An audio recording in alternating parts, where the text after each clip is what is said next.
चलिए आज हम यूपीएससी प्रीलिम्स 2025 की डिस्कशन में और एनालिसिस में आगे बढ़ते हैं। आज हम कई सारे इंटर रिलेटेड सेगमेंट्स को इकट्ठे कंप्लीट कर देंगे। क्यों? देखिए, ज्योग्राफी, एनवायरनमेंट, साइंस, एक्चुअली इनमें से जो क्वेश्चन आते हैं वो इतने के इंटर रिलेटेड होते हैं कि आपको अलग अलग सोर्सेज में मिल जाएंगे तीनों में। तो इन्हें एग्जैक्टली बताना कि एनवायरनमेंट से या साइंस से, ज्योग्राफी से, ये शायद आपको कंफ्यूज करे। हम सॉल्व करेंगे और उसके साथ ही हम इसे लिखते जाएंगे। हमारे लास्ट 3 जो प्रीवियस एनालिसिस अपलोड हुए हैं उसके बाद जो ग्रॉस क्वेश्चंस थे वो 46 के आसपास थे। उसमें से जो हम exactly word to word content से, किताबों से, एनसीईआरटीज़ और स्टैंडर्ड बुक से परफॉर्म कर पाए वो 42 क्वेश्चंस थे। तो अब तक की हमारी जो स्कोर है, जो टैली है, वो 42 क्वेश्चंस पे खड़ी है, यानी कि 84 स्कोर पे खड़ी है। आज हम आगे बढ़ेंगे। एक सर्टेन लेवल स्कोर अचीव कर जाएंगे आप शॉर्ट क्वेश्चंस के वाया। उसे अचीव करने के बाद आगे 100% सेफ टेरिटरी में कैसे एंटर होते हैं 5 to 6 और क्वेश्चंस अटैम्प्ट करके, वो हम आपको बताएंगे। और उन क्वेश्चंस को अटैम्प्ट करने के लिए जिन इंस्टिंक्ट्स का, जिन नॉलेज का यूज़ किया जाता है, वो भी आप ही का एक स्किल सेट है, ये भी हम आपको इस्टेब्लिश करेंगे। बहुत सारी चीज़ें आपको सीखने को मिलेंगी, आपको बहुत कॉन्फिडेंस भी आएगा। आज हमारा ये जो पहला क्वेश्चन है ये specifically typically branch of geography से है। तो एक क्वेश्चन एंटर होने जा रहा है ज्योग्राफी की ब्रांच में। हम शुरुआत करते हैं इस क्वेश्चन की। Question is which of the following are the evidences of the phenomena of continental drift. इनमें से कौन से कॉन्टिनेंटल ड्रिफ्ट के फिनोमेनाज हैं? आप सब जानते हैं कि हमारा जो ये पूरा का पूरा क्रस्ट एरिया है ये डिफरेंट प्लेट्स से कंपोज्ड हैं। हम उन्हें टेक्टोनिक प्लेट्स कहते हैं। ये प्लेट्स मूव करती हैं और लगभग 6 मेजर प्लेट्स हैं। जब प्लेट्स मूव करती हैं तो हमने इसे कॉन्टिनेंटल ड्रिफ्ट थ्योरी के तहत समझा। हमने बहुत डिटेल में इसके लेक्चर्स कवर किए हुए हैं। हम ये पढ़ते हैं, एनसीईआरटी की उपयोगिता आज और एम्फेसाइज हो जाएगी इसके बाद। पहला स्टेटमेंट है the belt of ancient rocks from Brazil coast matches with those from western Africa. जो साउथ अमेरिकन कॉन्टिनेंट का ईस्ट कोस्ट पे ब्राज़ील कोस्ट है, उसकी एंशिएंट रॉक्स जो अफ्रीकन कॉन्टिनेंट है उसके वेस्ट कोस्ट पे जो एंशिएंट रॉक्स हैं उससे मैच करता है। इसका मतलब ये दोनों कॉन्टिनेंट कभी आपस में जुड़े हुए थे और ये बाद में with the passage of time एक दूसरे से दूर हो गए, कॉन्टिनेंट्स में ड्रिफ्ट आ गया। ओके, ऐसा पहला स्टेटमेंट कहता है और ये स्टेटमेंट करेक्ट है। Second, the gold deposits of Ghana are derived from the Brazil plateau when the two continents lay side by side. जो अफ्रीकन वेस्टर्न कोस्ट पे कंट्री है घाना, उसकी जो गोल्ड डिपॉजिट्स हैं, द प्लेसर डिपॉजिट्स, वो उस समय में फॉर्म हुए होंगे जब वो साउथ अमेरिकन कॉन्टिनेंट से जुड़ा हुआ था। और वो प्लेसर डिपॉजिट्स एक्चुअली में ब्राज़ील के अराउंड डिपॉजिट होने शुरू हुए और बाद में दोनों कॉन्टिनेंट्स ड्रिफ्ट हो गए। तो आज हमें घाना से भी देखने को मिलते हैं। ये स्टेटमेंट एब्सोल्युटली करेक्ट है।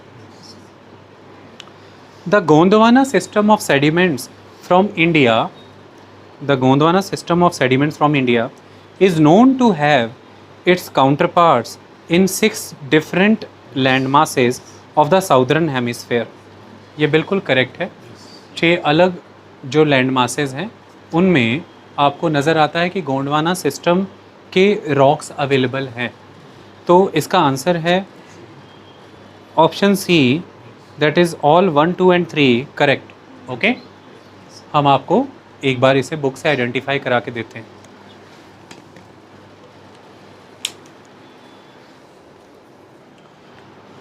ये फंडामेंटल्स ऑफ फिज़िकल ज्योग्राफी की क्लास 11th की किताब है।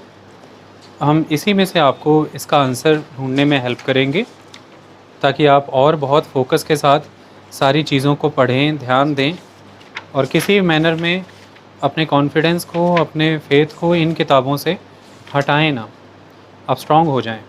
ओके, टॉपिक है origin and evolution of the earth और solar system, evolution of atmosphere and hydrosphere, evolution of lithosphere.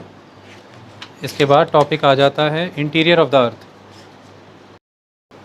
देखिए इसमें चैप्टर 4 है distribution of oceans and continents, ये आपके सामने है और उसमें पूछा गया है, बताया गया है evidence in support of the continental drift. सबसे पहले जो बताया गया है वो है रॉक्स ऑफ, सबसे पहले तो जिग्सॉ फिट के बारे में बताया गया है पर उसमें पूछा नहीं गया।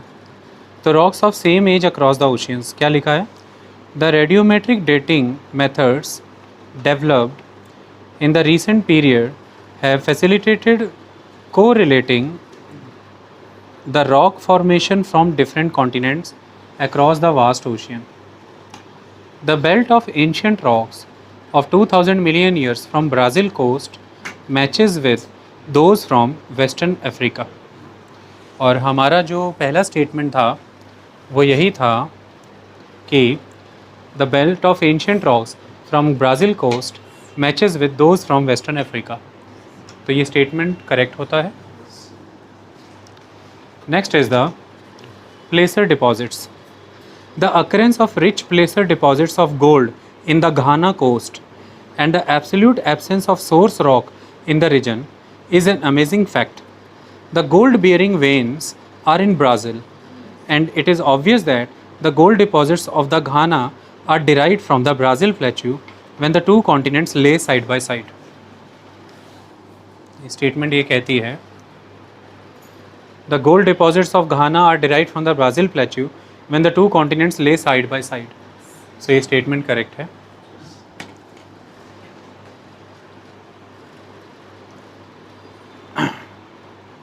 Okay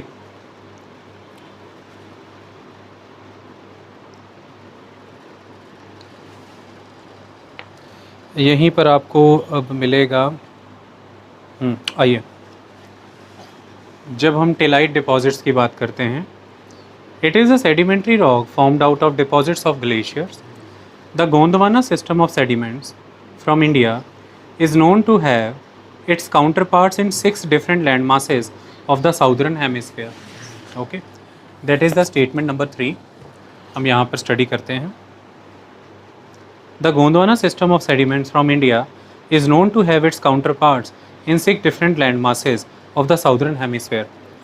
All the 3 statements are correct और वो तीनों की तीनों statements distribution of ocean and continents के चैप्टर से even word to word ही आई हैं। तो ये क्वेश्चन करेक्ट है, तीनों स्टेटमेंट सही हैं। ज्योग्राफी का एक क्वेश्चन, आपकी टैली हो गई है 43 का स्कोर हो गया है 86। Okay, is that clear? Next question की ओर आगे बढ़ें। ये जो अभी हमने क्वेश्चन सॉल्व किया, अमूमन जब भी आप फिज़िकल ज्योग्राफी पढ़ते हैं एक ऐसा माइंडसेट डेवलप किया जाता है स्टूडेंट्स के बीच तकरीबन कि फ़िज़िकल ज्योग्राफी में से जो जियोमॉर्फोलॉजी का सेक्शन है उसमें से थ्योरीज तो प्रीलिम में नहीं पूछी जाती। अभी आपने क्वेश्चन देखा जिसमें एग्जामिनर ने तकरीबन सारी थ्योरी पूछ ली, क्योंकि जो 3 इंपॉर्टेंट कोर स्टेटमेंट्स थी वो तीनों उन्होंने पूछ ली और ये कॉन्टिनेंटल ड्रिफ्ट थ्योरी है। इसका मतलब ये आपको आनी चाहिए थी। इसका मतलब आपकी एनसीईआरटी आपकी किताब में बात गिवन है, आप उसे सिंसियरली फॉलो करें, कवर करें। नेक्स्ट क्वेश्चन जब हम आपके सामने रखने जा रहे हैं इसको आप ध्यान से देखिए, पढ़िए। क्वेश्चन वो नहीं बेटा, कोई बात नहीं।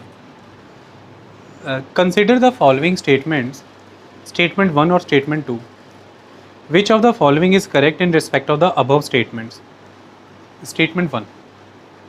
The amount of dust particles in the atmosphere, dust particles का amount, the amount of dust particles in the atmosphere is more in subtropical and temperate areas than in equatorial and polar regions. तो वो कह रहे हैं कि atmosphere में dust particle का amount subtropical and temperate areas में ज़्यादा होता है as compare to equatorial and polar region के मुकाबले। This statement is absolutely correct, क्योंकि हमने ये पढ़ा है आज दिन तक कि दुनिया भर में जो 20, 30, 35 डिग्री लेटीट्यूड्स हैं, इवन 40 डिग्री लेटीट्यूड्स, ये ड्राई रीजन्स हैं, ख़ास तौर पर द वेस्टर्न कोस्ट, क्योंकि ये डिसेंडिंग एयर कॉलम से जुड़े हुए एरियाज़ हैं। यहाँ पर जो अलग अलग प्रेशर बेल्ट्स हैं ग्लोब की, उन प्रेशर बेल्ट्स में से जो 30 डिग्री लेटीट्यूड पे बनने वाली हाई प्रेशर बेल्ट है, एयर विंड्स डिसेंड होती हैं ऊपर से नीचे की ओर। तो इस वजह से मोस्टली ये सिचुएशन क्रिएट होती है कि ये ड्राई रीजन है, क्योंकि जो डिसेंडिंग एयर कॉलम है वो ड्राई एटमॉस्फेरिक कंडीशन से एसोसिएटेड होता है। हमने बहुत लेंथ एंड ब्रेड्थ में इसे क्लाइमेट में बहुत अच्छे से कवर किया है। ये सारे कॉन्सेप्ट बहुत डिटेल में समझाए गए हैं।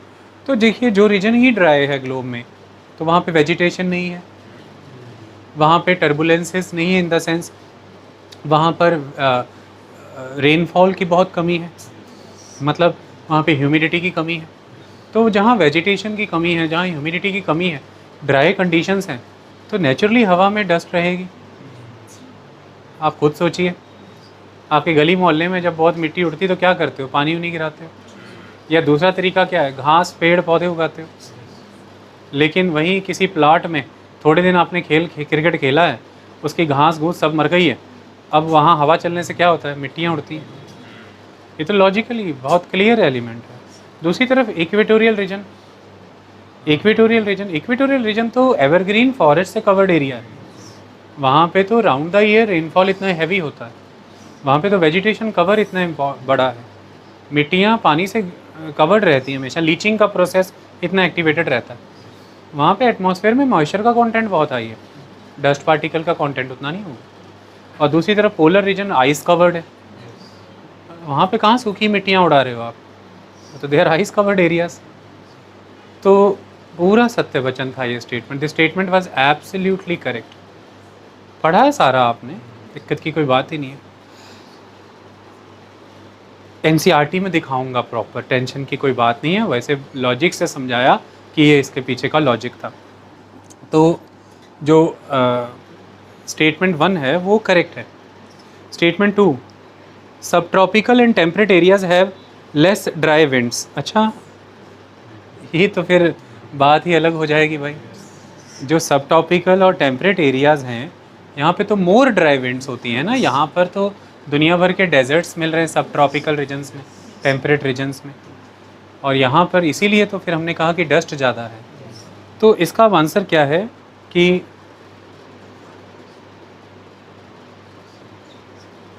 Statement 1 is correct but statement 2 is not correct. Answer is C. C is the answer. Okay, यहाँ पे लेस ड्राई विंड नहीं होती, जहाँ पे मोर ड्राई विंड होती है। Is that clear? चलिए अब हम आंसर दिखाते हैं। आप थोड़ा, ये आपकी एनसीईआरटी किताब है, fundamentals of physical geography, chapter composition and structure of atmosphere, that is composition of atmosphere. So dust particles marked है सारा as usual. Dust particles are generally concentrated in the lower layers of the atmosphere, yet convectional air current may transport them to great heights. The higher concentration of dust particles is found in subtropical and temperate regions due to dry winds in comparison to equatorial and polar regions. ठीक है, statement पढ़ देते हैं question की। The amount of dust particle in the atmosphere is more in subtropical and temperate areas than in equatorial and polar regions. Match हो गई? ठीक है, तो ये क्लियर हो गया। इसका answer is the C. Okay, उन्होंने खुद ही लिख दिया कि ड्राई विंड्स हैं, तो फिर यहाँ पे तो कह रहे हैं हैव लेस ड्राई विंड्स, तो ये तो स्टेटमेंट 2 तो गलत ही है। आपकी स्कोर टैली कितनी हो गई है? 44, 88। लगभग आप लास्ट 4-5 ईयर्स की जितनी भी कट ऑफ देखेंगे इन ऑल द कैटेगरीज, वो आप क्रॉस कर चुके हैं in every category. Is that clear? Okay, with this score. और हम बड़ा डिटेल्ड एनालिसिस कर रहे हैं, सब आपकी आंखों के सामने, कुछ लेफ्ट राइट नहीं है कि नहीं? आई होप ये किताबें तो आपको हमने दिलवाई होंगी, आपने खरीदी होंगी। खरीदी है कि नहीं? नहीं खरीदी तो खरीद लीजिए, आपके काम आएंगी। नेक्स्ट क्वेश्चन की ओर बढ़ते हैं। अब जो हमारा क्वेश्चन है, ये इतना पॉपुलर टॉपिक है ज्योग्राफी का, एरिया। तकरीबन हर साल सेम इसी एरिया से क्वेश्चन आया था, लास्ट ईयर भी आया था, हमने क्लास में ही एनालिसिस किया था, उसका भी वीडियो अपलोडेड है हमारे चैनल पे। इस ईयर भी हम करने जा रहे हैं। अभी तक हमने जो देखा है हमारी टैली में जो क्वेश्चंस हैं 2 हो चुके हैं ना। Okay, let's start. Question is consider the following statements, statement 1, statement 2, which one of the following is correct in respect of the above statement. Statement 1, in January in the northern hemisphere the isotherms bend equatorward while crossing the land masses and poleward while crossing the oceans. Statement 2, in January the air over the oceans is warmer than that over the land mass in the northern hemisphere. Statement 1 is correct, statement 2 is correct, and statement 2 is the correct reason of statement 1. So answer is both statement 1 and 2 are correct and the statement 2 explains statement 1. Okay. Okay. देखिए जब भी आप geography पढ़ते हैं तो आप एक चीज़ पढ़ते हैं कि जैसे बाहर ये इंडिया है, लैंड है, इसके बगल में ये अरेबियन सी है। देखिए जो लैंड और जो वाटर एंड लैंड होता है इसमें डिफरेंशियल हीटिंग का काम होता है। मतलब लैंड वाटर के कंपैरेटिवली जल्दी गर्म होता है, जल्दी ठंडा होता है। तो ऐसे में सपोज़ कीजिए कि समर सीज़न गया है और विंटर सीज़न आया, तो लैंड जल्दी गर्म होके जल्दी ठंडा भी होता है, पानी देर से गर्म होके देर से ठंडा होता है। ठीक है, अब समर सीज़न गया है, विंटर सीज़न आया। अब जब विंटर सीज़न आया है तो लैंड मास जल्दी से ठंडा हो जाएगा, बट अभी पानी स्टिल गर्म है लैंड मास के मुकाबले, उसको देर लगेगी गर्मी छोड़ने में और देर लगेगी ठंडा होने में। तो ऐसे में लैंड कूल है और लैंड के कंपैरेटिवली वाटर बॉडी वार्म है, इट इज़ वार्म। ये इतनी बात क्लियर हुई? ये कभी भी आप करके देख लेना, लैंड एंड वाटर, घर में टब में पानी भर के उसको देख लेना। शाम होने के बाद आपके घर के बाहर कार खड़ी होती है तो शाम को 8-9 बजे उसके मेटल को टच कर लेना, ठंडी हुई होगी, चिल। दिन के समय छू भी नहीं पाएंगे, पर आंगन में बाल्टी भरा पानी है वो अभी भी हल्का हल्का ल्यूक वार्म होगा, कोसा कोसा, वो ठंडा नहीं हो पाया होगा। जबकि बाकी फ़र्श आपकी ठंडी हो गई है, मार्बल ठंडा हो गया, सब कुछ ठंडा हो गया, पर पानी अभी भी नहीं। क्योंकि वो अब कॉन्सेप्ट तो दोबारा नहीं बताएंगे, वो तो ज्योग्राफी में सारा कराया ही है। सिंपली बता रहे हैं कि लैंड एंड वाटर में differential heating of land and water का कॉन्सेप्ट होता है। अब इससे होगा क्या? देखिए हमने चीज़ों को स्टडी करने के लिए कई इमेजिनरी लाइंस बनाई हैं और उन इमेजिनरी लाइन में से एक लाइन है आइसोथर्म। आइसोथर्म का मीनिंग अपने आप नाम में छुपा है। आइसो मने सेम, थर्म मने टेम्परेचर। तो ये वो लाइन होती है जो ग्लोब पे सेम टेम्परेचर पॉइंट्स को जोड़ती है। जैसे मान लीजिए कि आप एक 30 डिग्री सेल्सियस टेम्परेचर की लाइन बना रहे हैं, तो मान लीजिए कि वो 30, मैं जनवरी मंथ की बात करता हूँ, तो जनवरी मंथ में सपोज़ कीजिए कि जब मैं ओशियन से गुज़र रहा हूँ तो ओशियन में 30 डिग्री टेम्परेचर यहाँ नोटिस हो रहा है, और जैसे ही मैं लैंड पे एंटर हुआ इंडिया में तो यहाँ पे 30 डिग्री टेम्परेचर आपको फील होना शुरू हुआ, ओशियन में फिर वापस से यहाँ पे। तो अब ये टेम्परेचर पॉइंट्स को जोड़ने वाली लाइन जो है दिस इज़ आइसोथर्म। इसका कहने का मतलब क्या है कि अगर मैं ओशियन से जो लाइन जा रही है इसे कंटिन्यू करूँ तो वो ये होती। तो अब ध्यान से अगर हम देखें तो ग्लोब पे 0 डिग्री पे इक्वेटर है। इक्वेटर को हम गर्म इलाके से जोड़ करके देखते हैं। तो अब ग्लोब जो होता है वो 2 हेमिस्फेयर में बटा होता है, क्योंकि ग्लोब अपने आप में एक फुल स्फेयर है। स्फेयर के एक हाफ को हेमी स्फेयर कहते हैं। तो ऐसे में आप इक्वेटर से शुरू करिए, इसे तरबूज की तरह आधा काटिए, तो यहाँ से लेके यहाँ तक ये एक हेमिस्फेयर है और यहाँ से फिर नीचे से यहाँ तक ये दूसरी हेमिस्फेयर है। This one is the northern hemisphere, this is southern hemisphere. तो वो न कह रहे हैं कि नॉर्दर्न हेमिस्फेयर की अगर हम बात करें, it is dominated by the land. Northern hemisphere is highly dominated by the land. And if we will consider the case study of the Atlantic ocean and the adjacent land, that is European continent, हम northern hemisphere को ही ले लेते हैं, तो आप ये notice करेंगे कि होगा क्या, होगा ये कि विंटर सीज़न है, जनवरी का महीना है, लैंड पे, जैसे एग्जाम्पल के तौर पर मैं आपको बताता हूँ, देखिए हम मान लेते हैं कि इक्वेटर के इस रीजन तक तो गर्मी ही होनी चाहिए ना, टेक्निकली ये गर्म इलाका होता है। लेकिन जनवरी के मंथ में आप एक डिग्री पकड़ के चलिए कि 10 डिग्री, तो 10 डिग्री सेल्सियस के स्पॉट्स हमें जोड़ने हैं। अब 10 डिग्री सेल्सियस के स्पॉट्स लैंड पे इक्वेटर के काफ़ी क्लोज आए होंगे, मतलब कि लैंड ठंडा हो चुका है सर्दियों के दिनों में नॉर्दर्न हेमिस्फीयर में, और इसलिए आपको काफ़ी क्लोज जाके भी इक्वेटर के वो ठंडा वेदर मिल जा रहा है। You have that cold chilled weather, जबकि आप इक्वेटर की विसिनिटी में, आप इक्वेटर के क्लोज हैं, फिर भी आपको ठंडे टेम्परेचर वहाँ मिल रहे हैं क्योंकि आप लैंड पे हैं। और ये जनवरी का महीना और आप नॉर्दर्न हेमिस्फीयर की बात कर रहे हैं। लेकिन सेम जैसे ही उस लैंड से वाटर की तरफ आएंगे आप देखेंगे अब वाटर में वही 10 डिग्री टेम्परेचर हासिल करना है, तो वाटर में आपको फिर इक्वेटर से दूर जाना पड़ेगा, आपको पोलर रीजन के क्लोज जाना पड़ेगा, क्योंकि जैसे जैसे इक्वेटर से दूर जाते हैं हम वैसे वैसे टेम्परेचर फॉल करता है, क्योंकि इक्वेटर से दूर जाते जाते हायर लैटिट्यूड्स की तरफ जाते जाते टेम्परेचर फॉल करेगा, क्योंकि जो सन की रेज़ है वो ऑब्लीक होती जाती हैं, स्लांट होती जाती हैं, सीधी नहीं गिरती। तो ऐसे में अगर आपको अब वही 10 डिग्री सेल्सियस लाइन हासिल करनी है ओशियन में, तो आपको फिर इक्वेटर से थोड़ा ज़्यादा दूर जाना पड़ेगा टूवर्ड्स द पोल, आपको पोल के क्लोज, मतलब हायर लैटिट्यूड्स की तरफ जाना पड़ेगा, फिर वहाँ पे 10 डिग्री टेम्परेचर हासिल होगा। मतलब आप अगर यूरोप की ही यहाँ पर बात कर लें, मैं अगर इसी ग्लोब में दिखा दूँ, तो सपोज़ करें, मैं जब एग्जाम्पल के तौर पे बता रहा हूँ आपको, 10 डिग्री ये इक्वेटर है, this one is the equator, आपको 10 डिग्री जैसे सपोज़ कीजिए यहाँ पर कहीं मिल जाएगा लैंड पे, लेकिन सेम 10 डिग्री फाइंड आउट करना है अगर आपको ओशियन में, आपको थोड़ा हायर जाना पड़ेगा।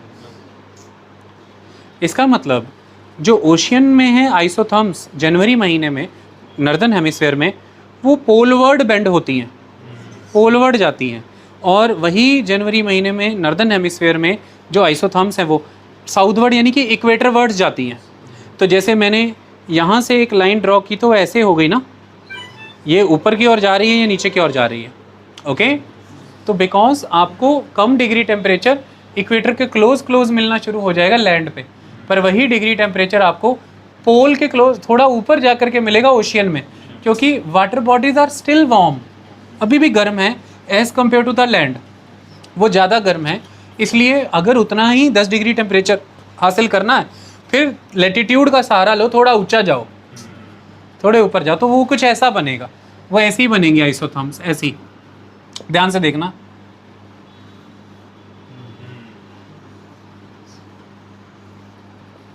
देखो जैसे ही पानी में है तो नॉर्थवर्ड जा रही है, जैसे ही लैंड पे है तो साउथवर्ड आ रही है, तो ये साउथवर्ड आ रही हैं इक्वेटरवर्ड, ये नॉर्थवर्ड जा रही हैं पोलवर्ड, और ये बात बिल्कुल करेक्ट है। दिस इज़ करेक्ट फेनोमेना, हमने वैसे बहुत डिटेल में ये डील किया, और इसका कारण यही है कि लैंड एंड वाटर में डिफरेंशियल हीटिंग होती है, और water warm as compare to land, ये इसलिए हो रहा है कि isotherms are deviating towards the north, that is towards the pole in the month of January, and ultimately towards south, that is towards equator on the land in the month of January. So both the statements are correct. आपकी किताब से इसे prove भी करते हैं, निकाल करके भी देते हैं, आपको समझाते हैं ये कहाँ कैसे लिखा है, शो यू, ओके। चलिए अगेन आपकी किताब है फंडामेंटल्स ऑफ फिजिकल ज्योग्राफी, आपका चैप्टर है solar radiation, heat balance and temperature, आपका टॉपिक है डिस्ट्रीब्यूशन ऑफ टेम्परेचर। अब पहले हम आपको दिखा देना चाहते हैं, यहाँ पर देखिए, the distribution of surface air temperature in the month of January, surface air temperature, surface water surface and the land surface, वो कैसा है ज़रा ध्यान से देखिए। ये अटलांटिक ओशियन है और ये उसके साथ लगता हुआ कॉन्टिनेंटल एरिया है। तो आप देखिए, अगर ये मैं 20 डिग्री सेल्सियस आइसोथर्म लूँ, 10 डिग्री वाला ज़्यादा बेटर है। देखो 10 डिग्री जैसे ही लैंड पे गया नीचे को झुकी इक्वेटर वर्ड, जैसे ही वाटर में गई ऊपर को गई, फिर लैंड पे गई तो नीचे झुक गई। आगे जा करके देखिए 0 डिग्री, लैंड पे जाते ही कितनी इक्वेटर वर्ड आ गई, पर वाटर पे जाते ही कैसे पोल वर्ड जा रही, लैंड पे जाते देखिए कितनी ड्रास्टिकली इक्वेटर वर्ड आ गई, क्योंकि लैंड पे आपको इक्वेटर के इतनी क्लोज यहाँ पे 0 डिग्री हो मिल जाएगा, लेकिन वाटर में 0 डिग्री फाइंड आउट करने के लिए यहाँ तक जाना पड़ेगा, पोल के क्लोज जाना पड़ेगा, पोल वर्ड जाना पड़ेगा। So in general the effect of the latitude on temperature is well pronounced on the map, as the isotherms are generally parallel to the latitude. The deviation from this general trend is more pronounced in January than in July. ये question आ चुका है, ये वाला आ चुका है, इस बार दूसरा पूछा है, ये भी हमने प्रूव कर दिया था last year. The deviation from this general trend is more pronounced in January than in July, especially in the northern hemisphere. In the northern hemisphere, the land surface area is much larger than in the southern hemisphere. Hence, the effects of land mass and the ocean currents are well pronounced. In January, the isotherms deviate to the north over the ocean and to the south over the continent. जनवरी महीने में isotherms north की तरफ को deviate होती हैं जब वो water body पे होती हैं, और साउथ की तरफ को डेविएट होती हैं जब वो लैंड बॉडी पे होती हैं। इसे साउथ की तरफ डेविएट होना इक्वेटर वर्ड है, नॉर्थ की तरफ डेविएट होना पोल वर्ड है। मैं आपको इक्वेटर वर्ड और पोल वर्ड साफ साफ समझाना चाहता हूँ। ये सविंदर सिंह फिजिकल ज्योग्राफी है, हम हमारे स्टूडेंट्स को रेकमेंड करते हैं ये पढ़ने के लिए, और इवन हम कवर भी कराते हैं। तो मैं I will try to find out this, आपको एग्जैक्टली ये चीज़ किताब में यहाँ पर हम फाइंड आउट करके देंगे। आप इसे देखेंगे, ये देखिए, आप देख सकते हैं। पहले तो जो हम आपको हर बार हर सेगमेंट में दिखाते हैं, आप बुक देखिए, मार्क करने का तरीका देखिए। Look at the marking, each type of igneous rock contains some amount of silica. हर इंपॉर्टेंट चीज़ वहीं लिख देते हैं। Look at the intense marking and important notes, granite, quartz and feldspar plus mica. Feldspar is most abundant, और नीचे के लिखा है dark colour of basalt is because of the abundance of iron. So हर इंपॉर्टेंट चीज़ लिखी है। तो हर बुक हमारी खुद की अपने हाथों से, clay rocks are formed exclusively by kaolin minerals. तो हर बुक्स थॉरोली हमारे हाथों से गुजरती है। ईच एंड एवरी वर्ड बहुत डीपली रिहर्स्ड होता है और प्रिपेयर किया होता है, फिर वो स्टूडेंट्स तक लेकर के आते हैं। Every book, every chapter, not only one chapter, each and every chapter of the whole book of Savinder Singh is thoroughly covered. Okay, अब हम आपको वो बात दिखाते हैं जो हम आपको बताना चाहते थे। 448 पेज पर हम आपको ले जाएंगे, एग्जैक्टली वहाँ पर वो चीज़ लिखी है। बस आपको मेहनत करनी है, किताबें आपको ख़त्म करनी है। आप बनेंगे कि नहीं बनेंगे उसका जवाब कहाँ है, आपके सामने है, देखिए किताबें। Okay, that is the thing. और लिखा हुआ है ऊपर किसी ज़माने से, the temperature gradient is more pronounce during winter than summer. ये 2009 एडिशन है सविंदर सिंह का, जहाँ तक मुझे याद पड़ता है। तो उसी ज़माने से इसको वो करके लिखा हुआ है, एडिशन 2009। 16 साल पुरानी बात है ये। कब की बात है? 16 साल पुरानी बात है। सालों पुरानी बातें दोबारा मुर्दे उखड़ जाते हैं ना। आज अच्छा देखते हैं, चलो समझते हैं। देखो पॉइंट नंबर 4, कितनी ब्यूटीफुली सविंदर सिंह बात क्लियर करते हैं। Authenticity of the author. January isotherm suddenly bend polewards, January isotherm suddenly bend polewards while passing through warm portions of the oceans and bends equatorward while passing through the cold portion of the oceans in January in the northern hemisphere, while the trend is opposite in July. On the other hand, isotherm trending from the oceans to the continents bend poleward during summer and equatorward during winter. The isotherms during the month of January and July are taken as representative. That is all. तो जब भी वो warm reason से गुजरेंगी तो वो पोलवर्ड bend करेंगी, जब भी वो कोल्ड रीजन से गुजरेंगी तो वो इक्वेटरवर्ड बेंड करेंगी। Is that clear? January isotherms के बारे में उन्होंने क्लियरली ये बताया हुआ है। चलें आगे। तो दिस इज़ द बुक जो अगर आपको एक अच्छी थॉरो अंडरस्टैंडिंग डेवलप करनी है तो ये आपको पढ़नी होती है। इसमें से एटमॉस्फेयर बहुत ब्यूटीफुली, मतलब आप इसे एक अच्छी खासी हैंडबुक की तरह यूटिलाइज कर सकते हैं। स्पष्ट रूप में बात समझाई होती है। ओके, क्योंकि अदर किताबों में बात छोटी छोटी लिखी है। अब छोटी बात एग्ज़ाम में स्ट्राइक करे ये ज़रूरी नहीं।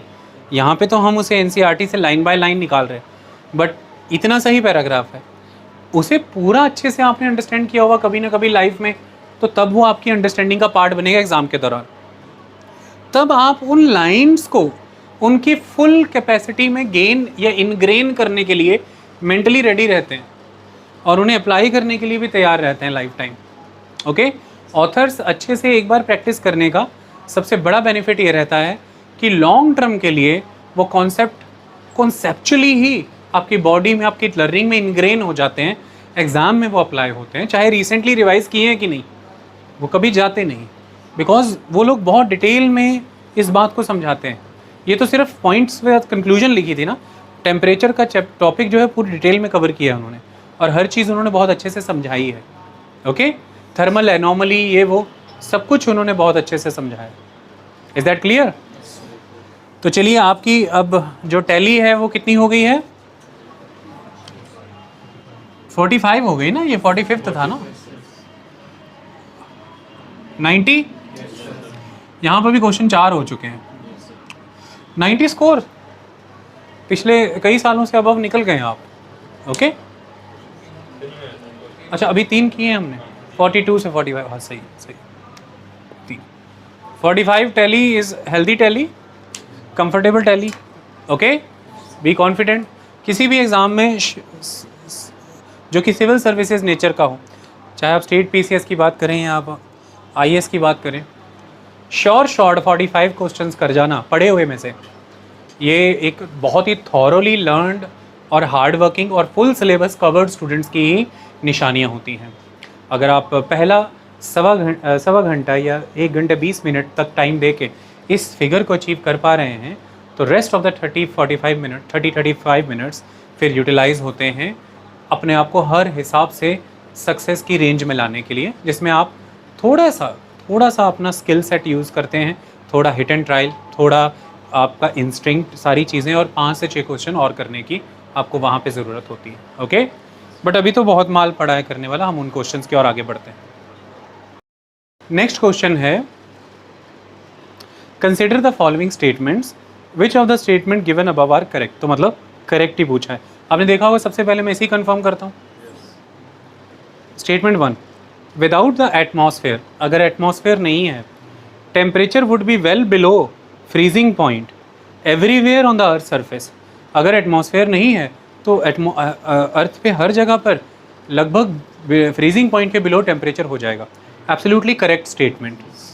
अब यहाँ पर एवरीवेयर टर्म को आप कंफ्यूज मत करिए, अदरवाइज हम ये समझते हैं कि जहाँ only, Holi, solely, any, everywhere लिखा है वो गलत होती है बात, ज़्यादातर सही नहीं होती। पर यहाँ पे समझिए क्यों एग्जामिनर ने एवरीवेयर यूज़ किया। उन्होंने एवरीवेयर इसलिए यूज़ किया क्योंकि ऑलरेडी अर्थ पे देयर आर एरियाज जहाँ पर round the year temperature below freezing point रहता है।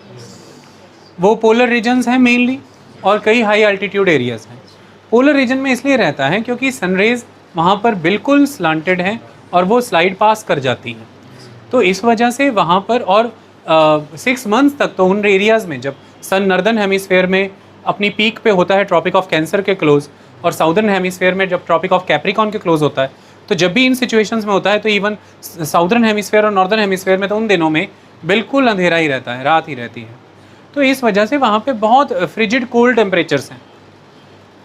अगर एटमॉस्फेयर में नहीं रहेगा तो फिर एवरीवेयर ऑन द अर्थ ये हो सकता है, इसलिए यहाँ पे everywhere term is absolutely correct. और ये बिल्कुल सही है, हमने मून के कॉन्सेप्ट में ये पढ़ा भी है, वहाँ पे एटमॉस्फेयर नहीं है। तो दिस इज़ वाई, तो why this statement is important. हमने जब भी पढ़ाई की अलग अलग टॉपिक से आया, ये बहुत डिटेल में पढ़ा कि ग्रीन हाउस गैसेस का रोल क्या है। वो एक average temperature of the earth maintain करके रखती हैं, जैसे कि खास तौर पर कार्बन डाइऑक्साइड। लोअर एटमॉस्फेयर में जो टेम्परेचर है, हमारी अर्थ का जो टेम्परेचर है, इस पर भी MCQ आए हुए हैं और आते रहते हैं। हमारी अर्थ का जो टेम्परेचर है वो मेनली जो सन से आने वाली इनकमिंग शॉर्टवेव सोलर रेडिएशंस हैं उनके कारण नहीं है। एक्चुअली में जो अर्थ यहाँ से जो हीट गेन करती है सन से, उसे री रेडिएट करती है। जब ये अर्थ को टेरेस्ट्रियल कहा जाता है, तो जब ये टेरेस्ट्रियल लॉन्ग वेव रेडिएशंस जो होती हैं, इनको अर्थ के एटमॉस्फेयर में जो ग्रीन हाउस गैसेज हैं वो ट्रैप कर लेती हैं। जब वो उन्हें ट्रैप कर लेती हैं और वो उस हीट को री रेडिएट करती हैं, तो लोअर एटमॉस्फेयर यहाँ पर गर्म होता है। ओवरऑल आप ये मान के चलिए कि it is the responsibility of the atmosphere, और उसमें द ग्रीन हाउस गैसेज जो टेम्परेचर मेंटेन करने का काम करते हैं, और living body, vegetation, human being, animal सब सर्वाइव कर पाते हैं। अगर वो ग्रीन हाउस गैसेज ना हो तो आपका प्लैनेट एकदम बेयर हो जाए, क्योंकि फिर अल्टीमेटली उसका टेम्परेचर वो रेगुलेटेड टेम्परेचर नहीं होगा जिसमें आप लोग सस्टेन कर पाते हैं, वेजिटेशन सस्टेन कर पाते हैं, क्योंकि हर पौधे, जीव जंतु को एक ऑप्टिमम रेंज ऑफ टेम्परेचर तो चाहिए होता है। तो दैट इज़ द कॉन्सेप्ट। तो पहला स्टेटमेंट एब्सोल्युटली करेक्ट ही है। हम आगे बढ़ लेते हैं।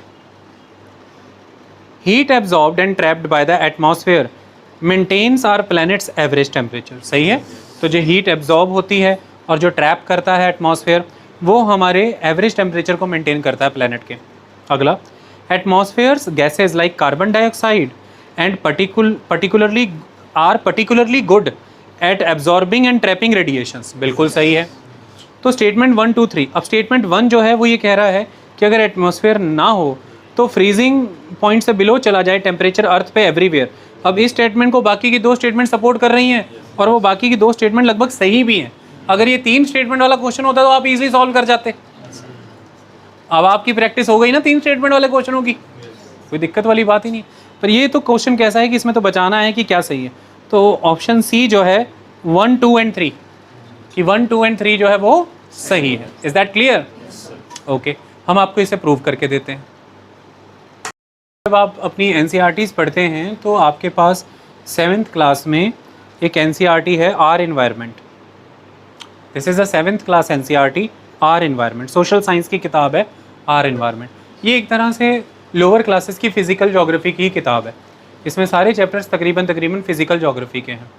इसमें एक चैप्टर है चैप्टर 4 दैट इज़ एयर। उस चैप्टर को जब आप ओपन करते हैं तो ओपनिंग के बाद बॉक्स आता है डू यू नो। तो इसको जब आप केयरफुली पढ़ते हैं तो आपको क्या नज़र आता है इसमें? ये कहता है carbon dioxide released in the atmosphere creates a green house effect by trapping the heat radiated from the earth. It is therefore called a greenhouse gas, and without it the earth would have been too cold to live in. Without it the earth would have been too cold to live in. However, when its level in the atmosphere increases due to factory smoke or car fumes, the heat retained increases the temperature of the earth. This is called the global warming. This rise in temperature causes the snow in coldest part of the world to melt. As a result, the sea level rises, causing the floods in the coastal areas. There may be drastic changes in the climate of a place, leading to extinction of some plant and animals in the long run. एक NCERT का एक paragraph कितना rich of knowledge है, उसने 4 बातें 4 phenomena एक साथ बता दिए। आपके सामने पूरा का पूरा आंसर एक्सप्लेन हो गया। जस्ट 7th क्लास की एनसीईआरटी आर एनवायरनमेंट से।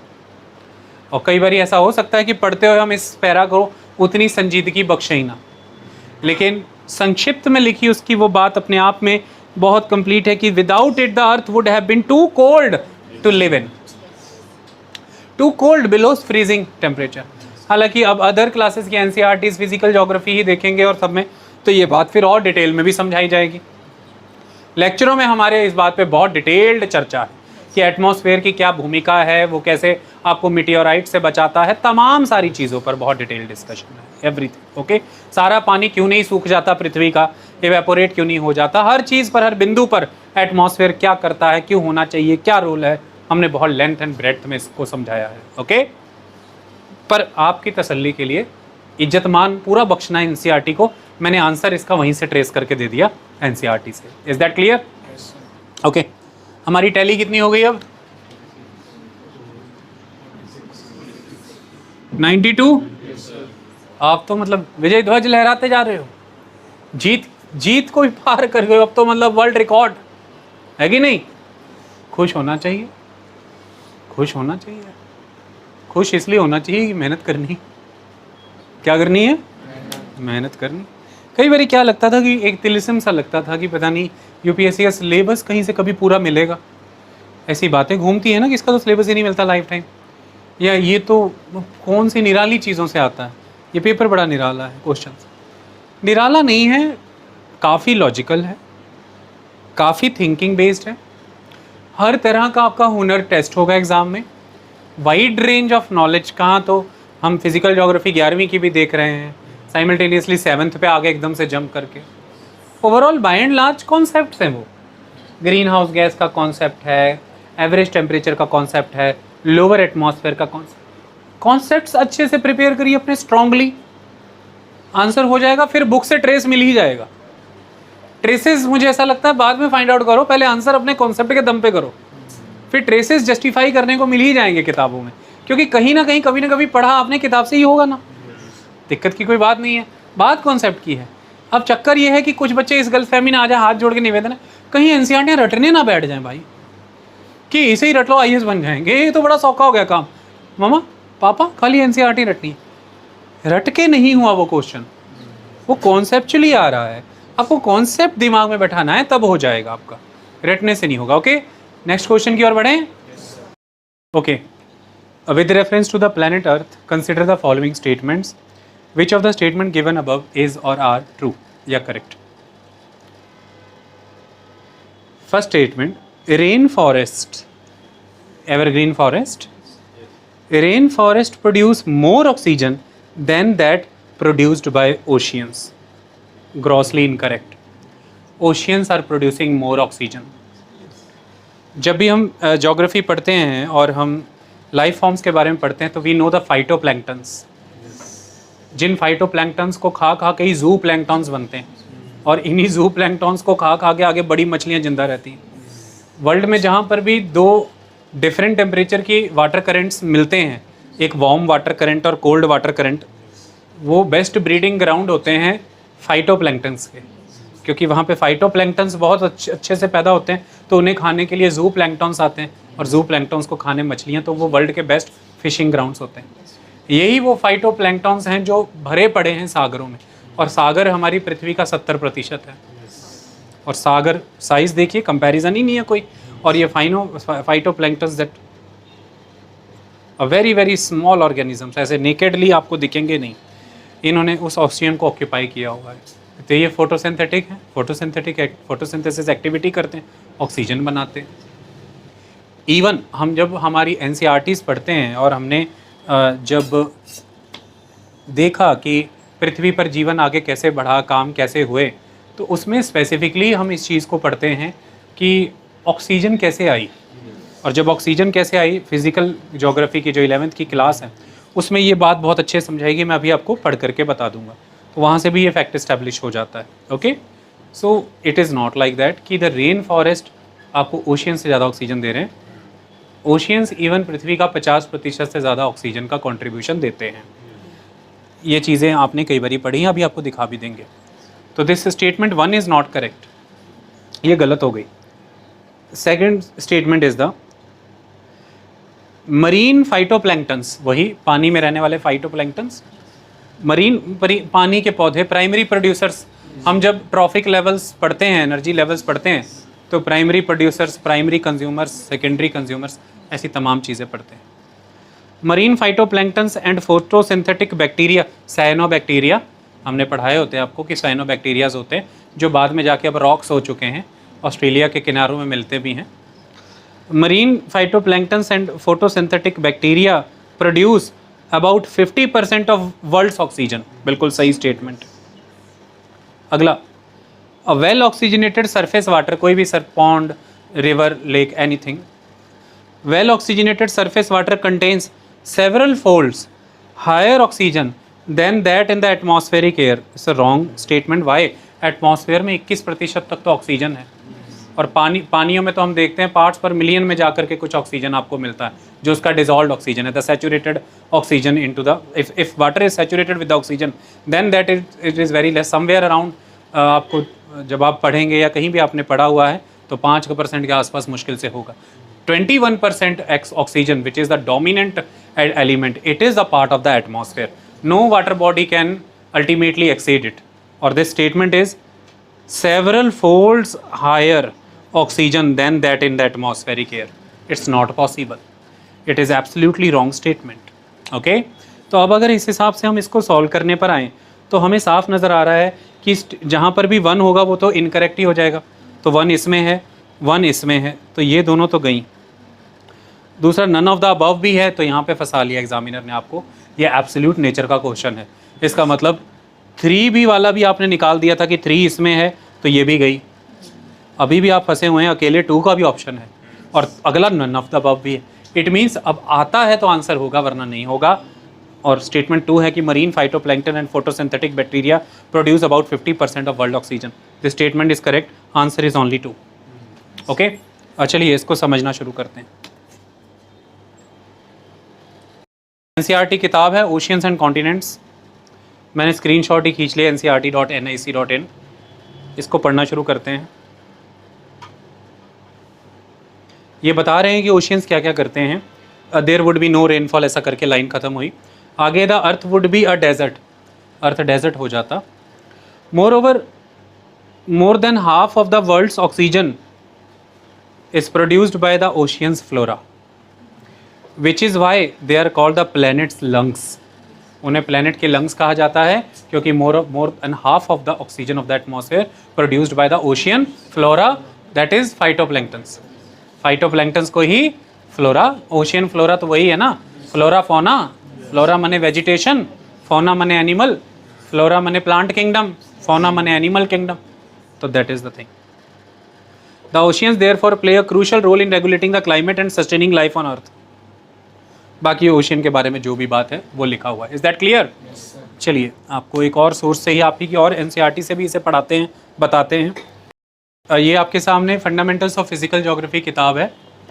ये आपका चैप्टर 2 है, वैसे पढ़ने वाइज चैप्टर 1 ही होता है ये. The origin and evolution of the earth. उसमें टॉपिक है evolution of atmosphere and hydrosphere. इसको ध्यान से पढ़िए. वो कहता है there are 3 stages in the evolution. Okay, क्या है? The first stage is marked by the loss of primordial atmosphere. पहला वाला तो चला जाता है. In the second stage the hot interior of the earth contributed to the evolution of the atmosphere. लावा वगैरह फूटते हैं, उनमें से कई गैसेज आती हैं. Finally third stage the composition of the atmosphere. Finally, the composition of the atmosphere was modified by the living world through the process of photosynthesis. क्या होगा? The early atmosphere with hydrogen and helium is supposed to have been stripped off as a result of the solar wind. This happened not only in case of the Earth but also in other terrestrial planets, which were supposed to have lost their primordial atmosphere. During the cooling of the Earth, gases and water vapor were released from the interior solid Earth. This started the evolution of the present atmosphere. The early atmosphere largely contained water vapor, nitrogen, carbon dioxide, methane, ammonia वगैरह सब कुछ, and very little of free oxygen. The process through which the gases were outpoured from the interior is called degassing. Continuous volcanic eruptions contributed water vapor and gases into the atmosphere. As the earth cooled, water vapor release started getting condensed. The carbon dioxide in the atmosphere got dissolved. The rainwater falling onto the surface get collected. The earth's oceans were formed within 500 million years from the formation of the earth. Earth form हुई लगभग 4500 million years ago, और उसके 500 million में oceans बन गए, मतलब 4000 million years ago लगभग. This tells us that the oceans are as old as 4000 million years. Sometimes around 3800 million years ago life began to evolve. However, around 2500 to 3000 million years ago, before the present, the process of photosynthesis got evolved. Life was confined to the oceans for a long time. Oceans began to have the contribution of oxygen through the process of photosynthesis. Eventually, oceans were saturated with oxygen, and 2000 million years ago oxygen began to flood the atmosphere. Okay, that is the idea. कितनी carefully पढ़ना है किताब को. Chapter चाहे पहला है, chapter चाहे अर्थ का ओरिजिन बता रहा है, उसी में अर्थ के ओरिजिन में ओरिजिन ऑफ द एटमॉस्फेयर भी अर्थ ही है ना. जब हम अर्थ की बात करते हैं तो atmosphere is part of the earth. Earth नीचे भी जाती है, अर्थ ऊपर भी जाती है. इसलिए तो हम सारी लेयर्स पढ़ते हैं ना, ट्रोपोस्फेयर, स्ट्रेटोस्फेयर, मीजोस्फेयर, वो सारी लेयर्स इसलिए पढ़ते हैं. पूरी अर्थ पढ़ने के लिए अर्थ के अंदर भी जाते हैं, अर्थ पे क्या है वो भी पढ़ते हैं, अर्थ के ऊपर भी जाते हैं, तब जा करके पूरी अर्थ होती है. तो इसलिए जब फिजिकल ज्योग्राफी पढ़ते हैं तो पूरा अर्थ पढ़ना है. तो इसलिए पहले जियोमॉर्फोलॉजी, पृथ्वी पे सब, पृथ्वी के अंदर सब, फिर पृथ्वी पे पानी है तो हाइड्रोस्फेयर सारा, फिर पृथ्वी पे सारा मौसम है तो एटमॉस्फेयर क्लाइमेटोलॉजी सारा, और फिर बायोस्फेयर सारा. ये सारा पढ़ते हैं तो पृथ्वी पूरी होती है. कोई पूछे तैयारी के लिए क्या पढ़ना है, सिंपल एक बात बोलो, पृथ्वी पढ़नी. तैयारी के लिए क्या पढ़ना है? पृथ्वी. खत्म, कहानी खत्म. बस ज़्यादा ना उसको टेंशन दो ना खुद को टेंशन लो. टैली बढ़ा दें, टैली 47 5 स्कोर 94. बढ़ते ही जा रहे हो, है कि नहीं? अभी भी रुका नहीं काउंटर. चलो आगे बढ़ते हैं. Next question. चलिए नेक्स्ट क्वेश्चन है, ये मैप बेस्ड क्वेश्चन. हमने थोड़ा सोचा मैप का भी क्वेश्चन कर लें. अब तक की टैली क्लियर है, स्कोर क्लियर है ना. एरियाज क्या डोमिनेट कर रहे हैं? Atmosphere, earth, latitude, isotherms dominate कर रहे हैं काफ़ी. Core concepts of oxygen cycle, carbon dioxide, atmosphere, radiation, the whole the paper is revolving around the core concepts. ये कोर कॉन्सेप्ट्स ही हैं सारे. Okay, this is the again the core concept.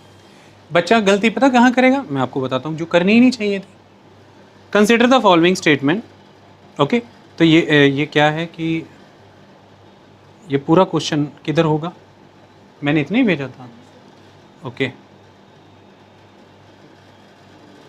हम उसी से कर देंगे, ऑप्शंस देखने की ज़रूरत ही नहीं है, अगर हुई तो मैं निकाल ही दूंगा, कोई बात नहीं, दूसरे चीज़ पर ले लेंगे हम। देखिए, consider the following statement, statement 1, statement 2। Okay, that Anadyr in Siberia, उन्होंने खुद ही बता दिया कि ये साइबेरिया में है, तो इसको मिटा दो, ये छूना भी नहीं है आपने, आप साइबेरिया पे फोकस करो। साइबेरिया सुना है ना, रशिया। एंड नो में इन अलास्का, तो नो में मिटा दो, अलास्का तो सुना है, तो साइबेरिया एंड अलास्का दो सुने। So Siberia and Alaska are a few kilometer from each other, अभी परसों ही बता के हटा था। But when people are waking up and getting set for breakfast in these cities, it would be different days. Done, क्योंकि international date line इन्हें divide करती है। तो अगर हम इसको वर्ल्ड मैप पे देखें, 6th क्लास एनसीईआरटी में ये बड़े अच्छे से बताया गया है, उस चैप्टर के अंदर इसको कैसे समझाया गया है। आप द अर्थ आर हैबिटेट जो एनसीईआरटी है उसमें तो तमाम एनसीईआरटी में बताया गया है, लेकिन सिंपली आप 6th क्लास की एनसीईआरटी जब ये वाली खोलते हैं और इसका जब चैप्टर आप खोलते हैं, globe, latitude and longitude, the second chapter, 6th class NCERT, इसमें बहुत अच्छे से कॉन्सेप्ट समझाया गया है। ये देखिए, और उसमें ये देखिए, ये बताई गई है, ये देखिए नॉर्थ अमेरिकन कॉन्टिनेंट का अलास्का है और ये रशिया का साइबेरिया है। और यहाँ पे देखिए -12 इधर +12, अहेड और बिफोर क्या लिखा है, इस लाइन के वेस्ट में जो एरिया है वो अहेड है, एक दिन आगे है, और इसके पहले जो है वो एक दिन पीछे, बिफोर। अहेड एंड बिफोर, ये अगला स्टेटमेंट है, यही आंसर है, ये भी क्वेश्चन है। कितने अच्छे से एनसीईआरटी ने बात समझा दी। अब इधर आ जाते हैं, ये हम जो आपको एटलस लगवाते हैं, ऑक्सफोर्ड का स्कूल एटलस, तो ये देखिए, ये नॉर्थ अमेरिका, ये रहा अलास्का, है ना। नोम, नोमे, उमे हमें क्या करना उसको, खुद ही बता रहा है कहीं, लेकिन बच्चों ने अनादेर और नोमे पढ़ के छोड़ दिया होगा कि ये नहीं आता, ये पता नहीं क्या पूछ लिया। मैं गारंटी कर रहा हूँ, प्रेशर एग्ज़ाम का टेंशन ऐसा करा देती है। अच्छा, दूसरी तरफ ये देखिए, ये साइबेरियन रीजन है। ओके, तो अलास्का और साइबेरिया थोड़ी ही दूरी पर है, बीच में से बेरिंग स्ट्रेट है, this is the Bering strait, जो आर्कटिक ओशियन और पैसिफिक ओशियन को जोड़ने वाली पतली जल की धारा को कहते हैं स्ट्रेट। और ये कौन सी स्ट्रेट है, बेरिंग स्ट्रेट। तो ये लिखा भी हुआ है यहाँ पे, बेरिंग सी है, ये बेरिंग स्ट्रेट है। बेरिंग स्ट्रेट डिवाइड करती है नॉर्थ अमेरिका को और रशिया को, हमने पढ़ा था। Is that clear? या नॉर्थ अमेरिकन कॉन्टिनेंट और एशिया को।